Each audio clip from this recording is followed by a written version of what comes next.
Bonjour et bienvenue dans mon journal de lecture de la semaine avec à nouveau une grosse pile de livres. Aujourd'hui, les voici, ces livres dont je vais donc parler. Alors il y a, vous voyez, des livres assez épais, mais qui ont une histoire assez particulière dans mon aventure de la lecture que je poursuis depuis longtemps et que je compte poursuivre encore longtemps aussi. Et donc, je vais un peu, comme d'habitude, parler des livres en cours de lecture, faire quelques petites notes,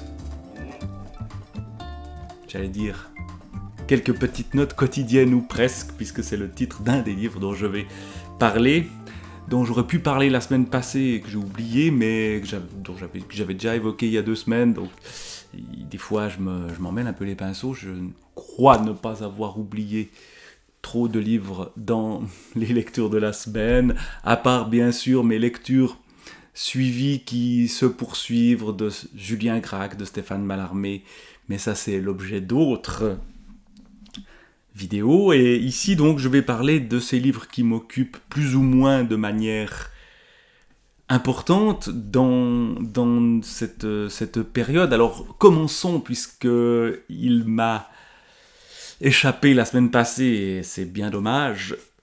Petite note quotidienne ou presque de Gustave Roux. Gustave Roux qui est un poète originaire de tout près de chez moi, à quelques kilomètres, une trentaine de kilomètres, et qui d'ailleurs se rapproche parce qu'il marche beaucoup. À la fin du livre, il est quasiment à bout portant. Et ce livre, ces petites notes quotidiennes, c'est une sorte de journal d'un homme qui est un poète solitaire qui se trouve un peu dans un milieu à la fois extrêmement attirant pour lui, le monde de la campagne, cette campagne des années 1930, qui est une campagne qui vit encore de manière très traditionnelle.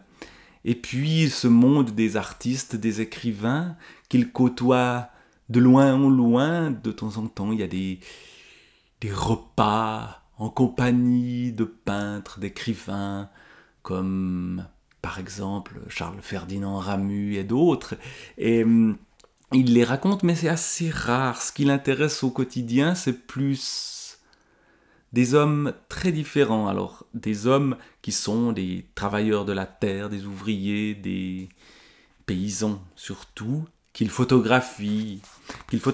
Par exemple ici un certain Robert Eicher, qu'il photographie, je ne sais pas si on voit bien ici, voilà, qu'il photographie à torse nu, parce que ce qu'il y a aussi chez Gustave Roux, c'est de toute évidence une attirance homosexuelle qui n'est pas dissible dans le lieu où il vit, qu'il n'est pas possible même dans un journal intime de dire véritablement. Il l'écrit en particulier, il y a un certain Olivier au début, puis ce Robert plus tard, qui l'attire de manière extrême, où il voit une beauté naturelle, en tout cas qui se fond dans la nature et qu'il décrit avec beaucoup de sensibilité. Et il décrit aussi forcément la solitude qui se dégage de tout ceci. Et il y a des descriptions parfois très courtes. Lundi 4 septembre 1933, regain avec Olivier. Le soir, je vais avec lui dans le petit verger où il fauche 1 ou 2 ondins pour la faucheuse. Retour à la nuit par une lune miroitante. Mardi 5 septembre 1933. Regain avec Olivier. Le matin, il fauche le petit verger, puis l'on s'en va détasser le bas du verger. Après-midi, sommeil. Le soir, elle apporte de délicieux poires. Et ça, c'est aussi quelque chose qui m'a plu dans cette lecture de Gustave Roux. Évidemment, le nom poire, écrit ici au masculin, avec un X entre guillemets, avec une petite note même ici. Le genre masculin déjà vieillissant à l'époque de Roux est très rare aujourd'hui en Suisse romande. Ce qui est intéressant, c'est que Moi, j'ai connu des gens qui employaient le mot poire au masculin et un poire. Et donc, ça me rappelle certaines personnes. Donc, cette rareté, évidemment, elle me parle. Et le fait que ces choses-là se passent tout près de chez moi, dans des paysages qui ressemblent aux miens, que Gustave Roux voyage beaucoup, passe du temps à l'extérieur, il écrit dehors, assis sur des bancs, etc. Et ça, c'est très beau. Et notamment, on voit dans ce journal beaucoup plus de dates d'été que l'hiver, où il semble entrer en léthargie. Même si, par exemple, ce journal, il le reprend de différentes manières, il cherche quelque chose. Lundi 7 janvier 1935, donc là, il reprend le journal après l'avoir laissé de côté. La note précédente datait du mercredi 2 mai 1934. Donc là, il y a eu une sorte d'ellipse de temps où il n'écrivait pas et où il réfléchit sur cette écriture du quotidien. Il ne s'agit pas de recommencer ces éternelles notes, et le mot note, il le met entre guillemets, c'est le titre ici du livre, reconstitué de plusieurs extraits de ses journaux éparpillés, de ses cahiers éparpillés. Donc ces éternelles notes qui remplissent une pile d'anciens cahiers et dont j'ai tenté ces dernières années de publier quelques extraits. Donc il y a quand même l'idée de les publier. Quelques extraits, pas tous. Qu'est-ce qui est publiable, qu'est-ce qu'il ne l'est pas? Qui me les dictait? Je ne puis le dire, et il s'agit pourtant bien d'une dictée, car sous les phrases souvent hasardeuses parce que jamais concertées et soumises aux trouvailles et aux échecs de l'instant, sans repentir possible, court une espèce d'inquiète fièvre qui les nourrit et les fait vivre. Mais je ne puis plus écrire ainsi, essayer de saisir des instants qui ne laissent au feuillet qu'une cendre insipide de mots sans force, d'images fripées. Par bonheur, car si un autre mode d'expression ne m'était depuis quelque temps redevenu possible, j'ai pu recommencer à travailler comme autrefois, à composer de tête, très lentement. Venant après une année complète de silence, cet élan qui m'a permis de terminer en 6 jours avec un acharnement plein de certitude un poème commencé il y a 12 ans à peu près, m'a redonné une espèce de courage que je ne veux pas laisser retomber. Voilà le genre de notes qu'on lit avec cette sincérité, ce tâtonnement de l'écriture qui est extrêmement fort chez Gustave Roux. Moi, je pense beaucoup en lisant Gustave Roux à un autre journal qui m'a marqué un peu de la même façon, qui est celui de Charles Juliet. Et donc, ces promenades, ces balades dans la nature, tout près de chez moi, pour parfois aller voir cet homme qu'il désire photographier, parce qu'il sans doute il ne peut pas faire autre chose. Et puis donc, comme je disais, il arrive tout près de chez moi, et moi ça m'a parlé. Ces déambulations, 29 août 1936. Nicole est venue mardi matin. Et lendemain, à l'aube, nous sommes partis vers Estavayer, où vers 7 heures déjà le train nous débarquait. La Villa Saint-Pierre et ses géraniums, les produits Armanda, la maison de Thévaux et son catalpa, le cimetière où nous faisons halte. Il y a un marché sur la place Saint-Laurent. Nous le traversons pour aller au château. De la terrasse, on ne peut voir aujourd'hui Neuchâtel, pris dans la brume.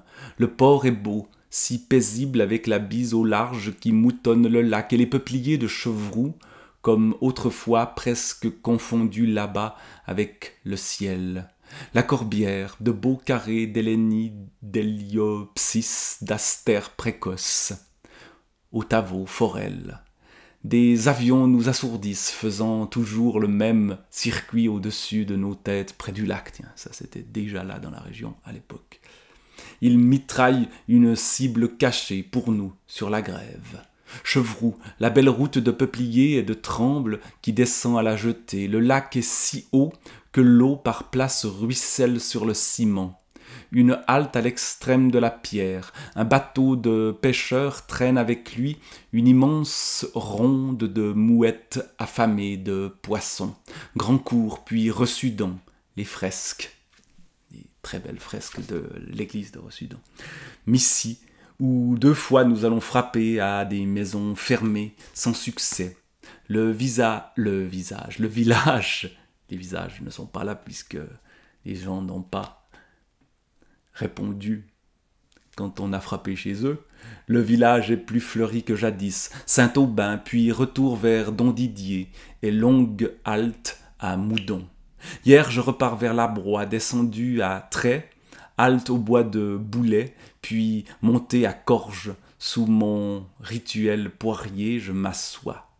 Un char, Robert entrevu, le temps d'un éclair s'en va. Je me précipite assez tôt pour le voir sur la route de Vercher-Perrin. Mais une fois descendu, plus rien. Circuit furieux autour de la colline. Je remonte, reprends mon repos. Vers 5 heures, un char de regain arrive. Je vais voir devant la grange et cause un instant avec Robert. C'est à Étrablot qu'ils sont allés. Je repars et comme toutes les fois, instant de désespoir si violent qui m'aveugle l'avenir. Retour à pied à Moudon par le crépuscule, puis une nuit de lune. Ce matin, songeant à cette dernière quête, à l'affreux vide que je sens à tout instant, au point de perdre cœur, à tous les ponts coupés, je me promets pourtant de tenir. Tenir à tout prix, et d'oublier que l'hiver va revenir, que j'aurai cette fois les mains entièrement vides.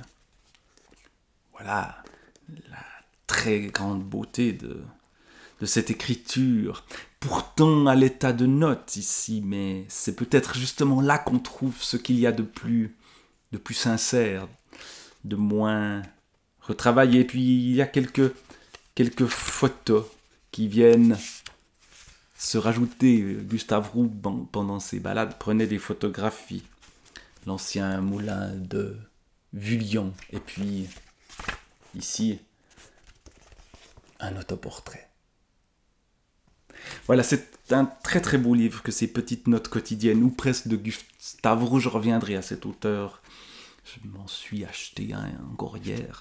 Donc, je vais aller continuer à explorer ce poète d'ici, mais qui dépasse largement mon petit coin de terre et son petit coin de terre, qui sont collés l'un à l'autre.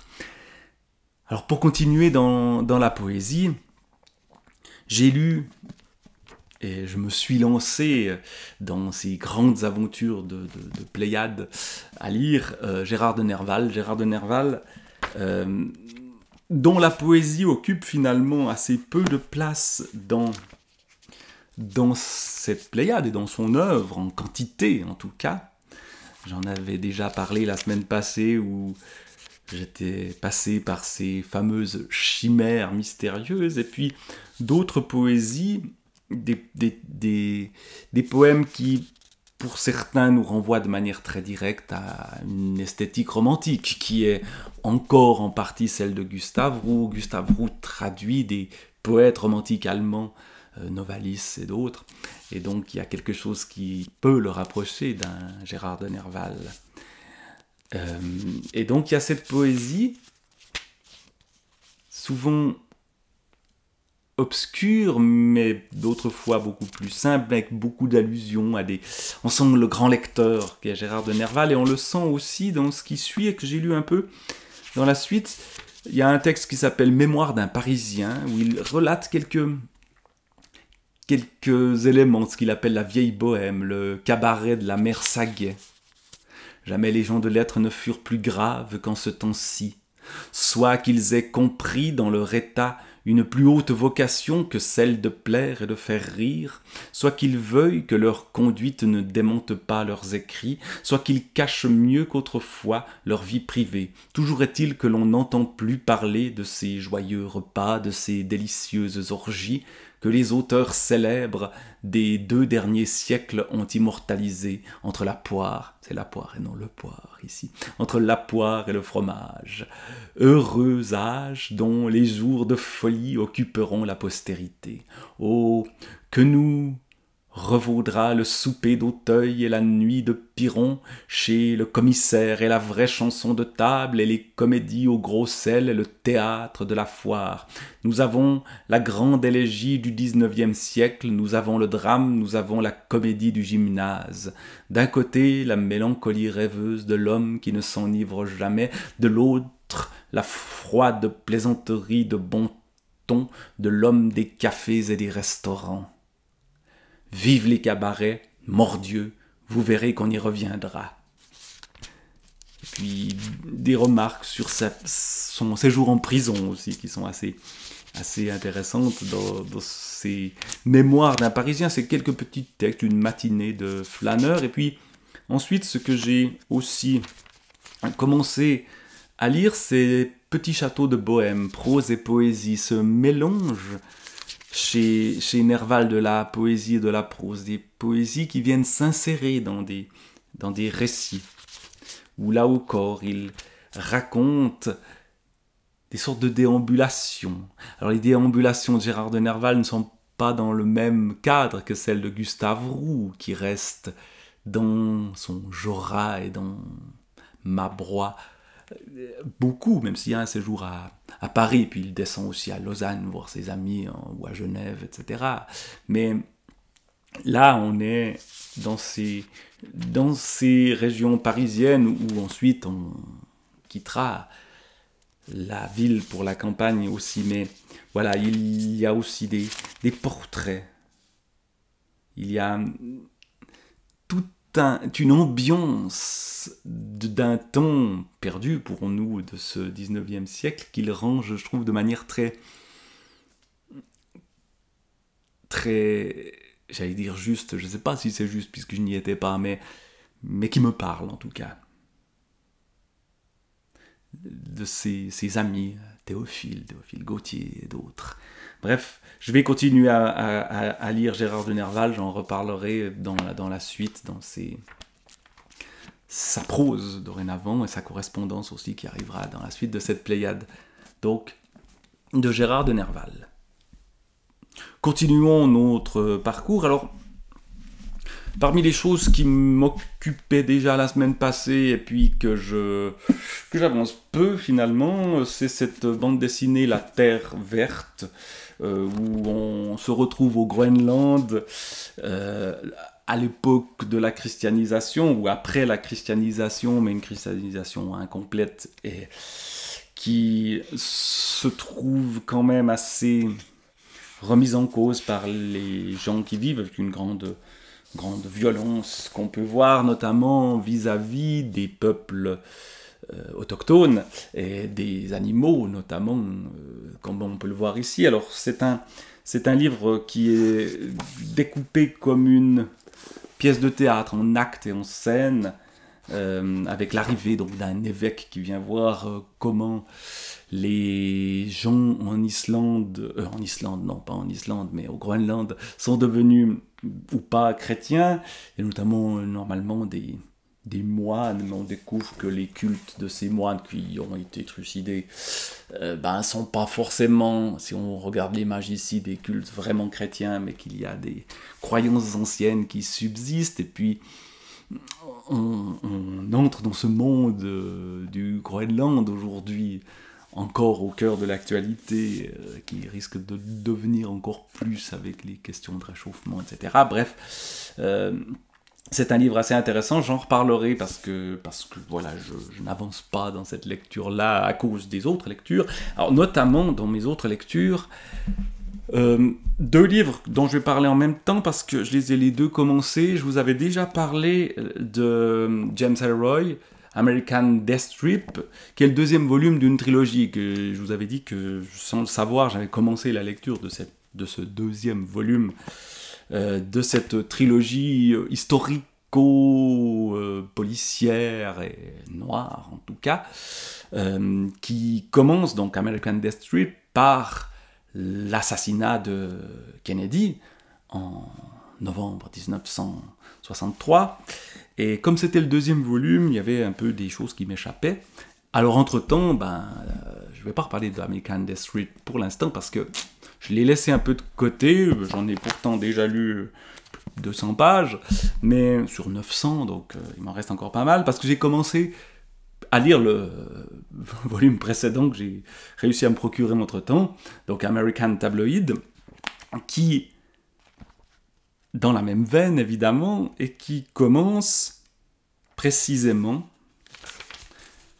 en décembre 1958, le 22 novembre, c'est-à-dire la même date où commence le volume suivant, 22 novembre, c'est la date de l'assassinat de Kennedy en 63, mais là on est en 58, donc on est 5 ans avant, avec les personnages qu'on retrouve dans le deuxième, en tout cas une partie d'entre eux, il y en a qu'on ne retrouve pas, j'imagine qu'ils se font trucider à un moment donné, mais par exemple un personnage qu'on retrouve, c'est le fameux Pete Bondurant, qui est une sorte de tueur sanguinaire, un énorme gaillard, semble-t-il, originaire du Québec, qui a tué son propre frère et qui tue en suivant les ordres de personnages un peu étranges comme un certain Howard Hughes, donc des personnages historiques réels qui se retrouvent mêlés à des personnages montants dans la politique américaine de l'époque, les frères Kennedy. Bref, on entre dans les sous-sols un peu glauques de l'Amérique. Alors, qu'est-ce qui est vrai, qu'est-ce qui ne l'est pas? Tout est fiction et tout est vrai. J'écoutais encore une interview de James Ellroy qui disait ça à propos d'un autre livre, mais sans doute qu'est-ce valable ici aussi. Voilà ce qu'il écrit dans la première page, une sorte de petite introduction. L'Amérique n'a jamais été innocente. Aujourd'hui, elle est tout sauf innocente. En effet, là, aujourd'hui, ça nous éclate à la figure, mais à l'époque de Kennedy, qui est quand même, j'allais dire l'anti-Trump, en tout cas, il y a, entre les deux présidents, il y a quand même des différences. Mais bon, l'Amérique n'a jamais été innocente. C'est au prix de notre pucelage que nous avons payé notre passage sans un regret sur ce que nous laissions derrière nous. Nous avons perdu la grâce et il est impossible d'imputer notre chute à un seul événement, une seule série de circonstances. Il est impossible de perdre ce qui manque à la conception. La nostalgie de masse fait chavirer les têtes et les cœurs par son apologie d'un passé excitant qui n'a jamais existé. Les hagiographes sanctifient les politiciens fourbes et trompeurs. Ils réinventent leurs gestes opportunistes en autant de moments d'une grande portée morale. Notre ligne narrative ininterrompue se dissout dans le flou, laissant de côté toute vérité, toute sagesse rétrospective. Seule une vraisemblance impitoyable, sans souci des conséquences, peut redonner la vision nette de cette ligne dans toute sa rectitude. La véritable trinité de Camelot était de la gueule, de la poigne et de la fesse. Jack Kennedy, donc John Fitzgerald Kennedy, Jack Kennedy a été l'homme de paille mythologique d'une tranche de notre histoire particulièrement juteuse. Il avait du bagout et arborait une coupe de cheveux classe internationale. C'était le Bill Clinton de son époque. Le livre doit avoir été écrit peut-être à l'époque de Bill Clinton, oui, 1995 en effet. Je crois que c'était la présidence Clinton. Moins l'œil espion des médias envahissants et quelques poignées de lard. Jack s'est fait dessouder au moment propice pour lui assurer sa sainteté.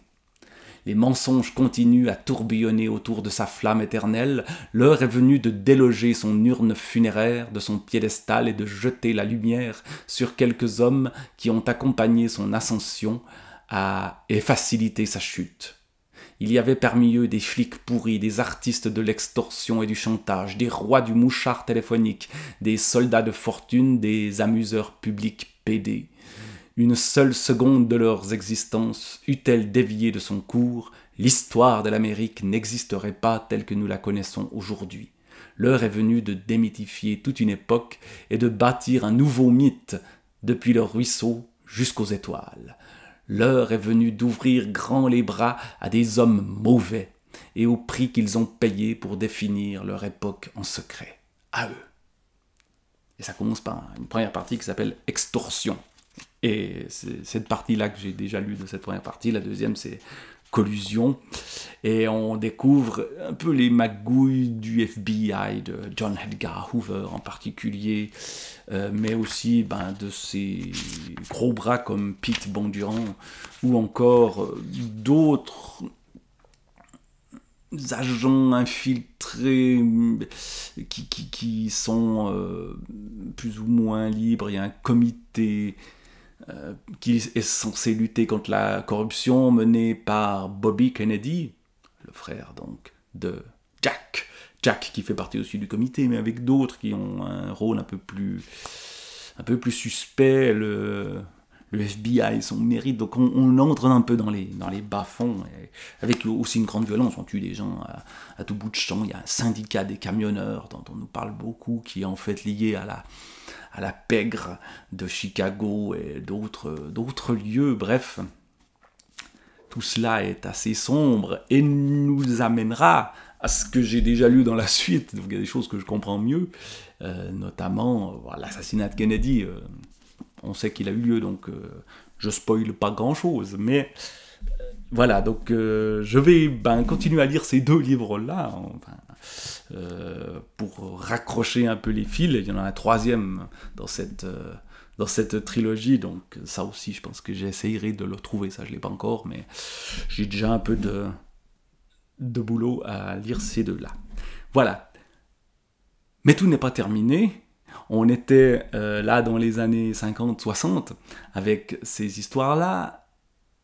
On va revenir aujourd'hui avec un livre de réflexion et d'enquête qui est très très intéressant sur la jeunesse.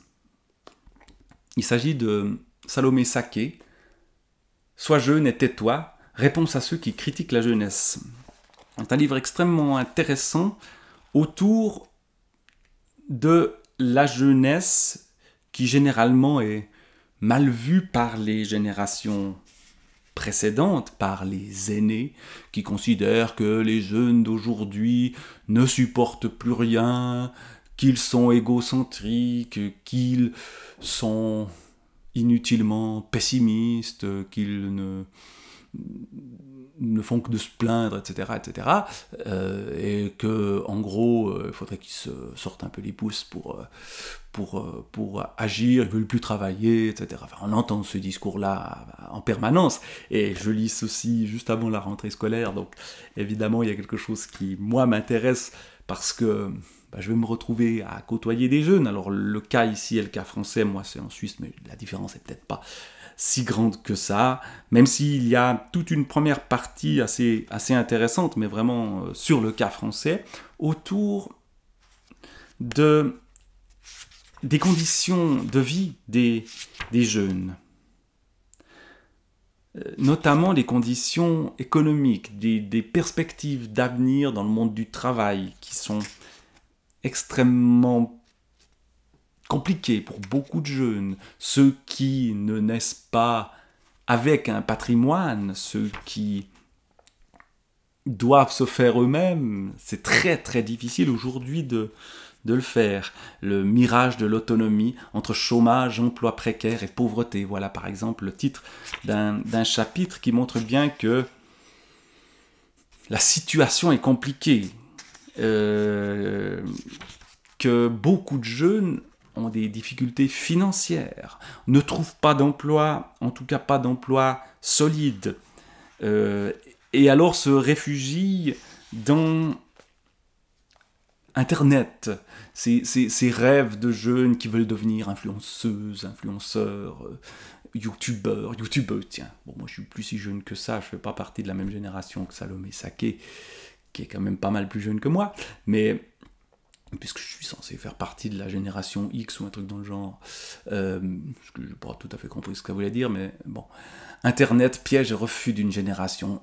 C'est analysé de manière intéressante cette idée qu'il y a une sorte de refuge de cette génération jeune, parce que c'est le seul endroit où elle a le sentiment de pouvoir s'exprimer librement et peut-être de pouvoir faire fortune, pouvoir gagner sa vie en dehors du système qui ne veut pas d'eux, en fait. Et donc, on nous dit que le web est le nouvel Eldorado de l'idéologie méritocratique. Sauf que de fait, beaucoup vont se trouver piégés et ça ne va pas si bien marcher que ça. Ou alors, ils vont flirter avec la légalité et plonger dans l'illégalité ou s'endetter dans des jeux en ligne, etc. Enfin, il y a une illusion autour du web assez forte. Et puis, je suis en train de lire la deuxième partie, « Sois jeune et ne t'en fais pas, les raisons du pessimisme des jeunes ». Pourquoi les jeunes sont si pessimistes, ce que ne comprennent pas les générations d'avant, surtout la génération des boomers, la génération qui a vécu ce qu'on a appelé les 30 glorieuses. Et là, c'est vraiment une partie très intéressante qui m'a beaucoup parlé, parce que finalement, non pas de dire non mais les jeunes sont pleins de motivation et ils ont qu'à claquer des doigts pour que ça fonctionne, ils ont qu'à traverser la rue pour trouver un travail, ça marche pas comme ça. Pour les jeunes d'aujourd'hui, il y a une angoisse profonde. Une petite citation que j'ai beaucoup aimée de Anise Koltz, poétesse et écrivaine, que je ne connais malheureusement pas. « Autrefois les hommes avaient peur de l'avenir, aujourd'hui c'est l'avenir qui a peur des hommes. » Et l'avenir, c'est la jeunesse. Les jeunes ont peur de l'avenir. Alors il y a toute l'histoire du terrorisme, 2015, attentat terroriste en France, pas seulement 2015, mais c'est l'année où il y a eu, en janvier, en novembre, des attentats assez terribles. C'est ça, l'ambiance de la jeunesse, en France, mais ailleurs aussi. Recul démocratique pour lutter contre le terrorisme, on crée une ambiance assez de contrôle et de présence policière, de présence qui fait peur. La mutation anxiogène de l'information continue par exemple, qui est une chose absolument délétère.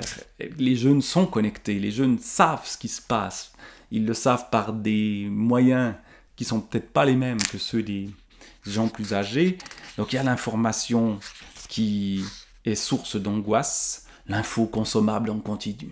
Et ce matraquage, et ça moi je l'ai ressenti aussi, c'est-à-dire qu'à un moment donné, il faut s'en protéger, sinon on devient fou. Et les jeunes d'aujourd'hui ne savent peut-être pas, n'ont pas les moyens de s'en protéger. Inquiéter pour mieux diffuser. Et puis, évidemment, là-dedans, il y a ce que Salomé Saké appelle l'éléphant dans la pièce. Et ça, c'est peut-être le passage qui m'a le plus intéressé. Pourquoi les jeunes sont-ils si pessimistes aujourd'hui ? Leurs conditions de vie sont plus difficiles que celles des plus anciens. Ils sont matraqués par une information anxiogène liée par exemple aux attentats. Mais l'éléphant dans la pièce, c'est évidemment, mais c'est toujours dit en après, alors que c'est l'angoisse principale, c'est évidemment la crise écologique. La crise écologique, une bombe à retardement. Voilà ce qu'écrit Salomé Saké, qui s'appuie sur des interviews notamment de jeunes, très nombreux, qui ont beaucoup répondu à son appel, et qui justement montrent que cette angoisse liée à l'écologie, à la crise écologique, qui est une crise planétaire, et qui est une crise qui, semble-t-il, est faite pour durer, ce qui signifie donc que ça va être toute leur vie, la crise écologique, et tout est en place pour que ça soit de pire en pire. Donc voilà ce qu'elle écrit. Quand on parle de pessimisme de la jeunesse, il est impossible de passer à côté de la bombe climatique sur laquelle ma génération est assise. Donc sa génération, Salomé Saké, alors elle écrit qu'elle a 28 ans dans ce livre-là, elle doit avoir actuellement un peu plus une trentaine d'années, je ne sais pas exactement sa date de naissance, mais voilà, donc c'est cette génération-là, la génération, je ne sais plus comment on dit, alpha, enfin, dans ces dénominations de génération qui sont, à mon avis, un peu surfaites, et qui ne veulent pas dire grand-chose. Mais donc, selon Salomé Saké, l'épée de Damoclès que constitue cette catastrophe écologique justifie à elle seule que l'on prenne au sérieux l'angoisse et les difficultés à se projeter qu'éprouvent les jeunes. Luna, étudiante en communication de 21 ans, aborde immédiatement le sujet lorsque je lui demande ce qui l'inquiète aujourd'hui. Ma plus grosse préoccupation, donc ça c'est Luna qui le dit, ma plus grosse préoccupation reste l'environnement. On va vite atteindre un gros mur, et quand je vois des personnes autour de moi parler de leur avenir avec famille et enfants, je me demande si ce sera possible. Je doute d'être encore là dans 30 ans, et j'en veux terriblement à la façon dont le système s'est mis en place pour au mieux avoir cette énorme angoisse, au pire avoir la moitié de ma vie à vivre. Idem du côté de Salomé, 23 ans, et suivent d'autres témoignages, et puis ensuite on revient au fait, l'incontournable GIEC, une panique lucide, les jeunes ne sont pas les seuls à être désespérés, les scientifiques plus ou moins jeunes sont eux aussi, parce qu'ils savent les choses au niveau du climat et qu'ils voient surtout qu'ils sont des Cassandres des temps modernes, comme c'est encore écrit plus loin, et ils voient bien que, ben oui, on entre dans un monde extrêmement fragile qui va s'effondrer. Alors, le terme d'effondrement est toujours délicat à manier, mais qui s'étioler, enfin, quelque chose, on ne pourra plus vivre comme on vit maintenant et les choses vont irrémédiablement disparaître. Comment, à quelle vitesse, etc. Ça, c'est très compliqué à dire, mais c'est compliqué. Donc il y a l'éco-anxiété que Salomé Saké décrit comme mal du siècle, et puis également parfois des choix extrêmement radicaux, mais qui s'imposent, ne pas avoir d'enfants. Un choix pour certains, une punition pour d'autres.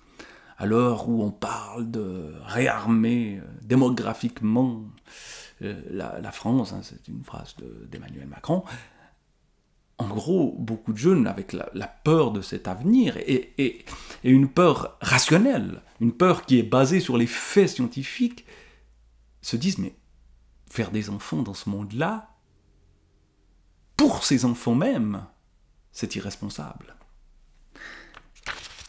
Parce qu'eux-mêmes ne voient pas d'avenir pour eux-mêmes. Mais alors pour leurs enfants, ça serait encore pire. Et puis, de l'autre côté, un poids. Et ça c'est quelque chose que je ressens aussi, même si je ne suis pas aussi jeune que les jeunes dont il est question ici, c'est le poids du déni écologique. Et ça, c'est de plus en plus frappant, et c'est de plus en plus dit de manière décomplexée. C'est-à-dire que, contre tous les faits, vous avez des gens, et principalement des gens de la génération des boomers, comme on dit, des gens qui sont généralement en place, qui sont au pouvoir au niveau politique, économique, etc. Ces gens-là dénient complètement le problème climatique qui est effectivement l'éléphant au milieu de la pièce, c'est-à-dire que ça détruit l'avenir. Ça détruit l'avenir. Pour les gens qui n'ont plus que quelques années à vivre, qui ont bien vécu jusque-là, peut-être que ça ne les touche pas. Mais de fait, on voit bien que on est face à un gros problème. L'inaction politique liée à tout ça est aussi très importante. Et donc, voilà, un aspect qui est l'aspect principal, je pense, du pessimisme des jeunes. Et puis, je vais encore poursuivre cette lecture-là. Le chapitre suivant, c'est la pandémie, accélérateur de pessimisme.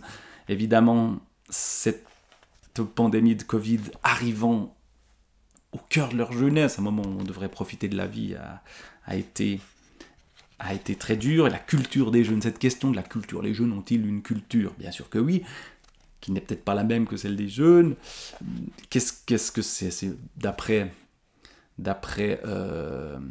Salomé Saké, je lis le titre, j'ai pas encore lu le chapitre en question, il s'agit du miroir de l'impasse sociétale, et que les jeunes sont des grands consommateurs de culture. La question c'est quelle culture, comment, et donc cette analyse de la culture, et puis le rapport à l'autorité, à l'État, mais évidemment quand les autorités et l'État sont en faillite, et c'est le cas, et l'abstention, les jeunes ne votent pas, en même temps, quand on voit le choix qu'ils ont parmi le personnel politique, bon, on se dit que à quoi bon. Je serais assez tenté d'avoir cette pratique-là. Et donc, bon, après, ça va quand même finir sur l'engagement. Donc, les jeunes sont dans une situation très difficile, dans un monde qui est très dur. Et donc, forcément, ce qu'il faut, surtout, c'est qu'on les entende. Et ce livre-là permet ceci. C'est que ce « Sois jeune et tais-toi », là, Salomé Saké elle-même et les gens à qui elle donne la parole nous disent non, ne vous taisez surtout pas. C'est à vous de parler maintenant, parce que les vieux, ils ont radoté assez longtemps. Voilà, c'était quelques réflexions sur les livres que j'ai lus cette semaine. Je reviendrai sur cette réflexion-là parce que je la trouve vraiment très très intéressante. Je reviendrai sur des époques glorieuses, et 30 glorieuses, c'est l'époque de ces American tabloïds, etc. Pas très folichon. Donc voilà, je reviendrai sur aussi le Groenland avec la Terre verte. Là, c'est des époques plus anciennes. Bref, je vous reparlerai de pas mal de ce bouquin-là. Il y aura sans doute des nouveautés, peut-être, on verra bien, la semaine prochaine. Et pour l'instant, je vous dis au revoir.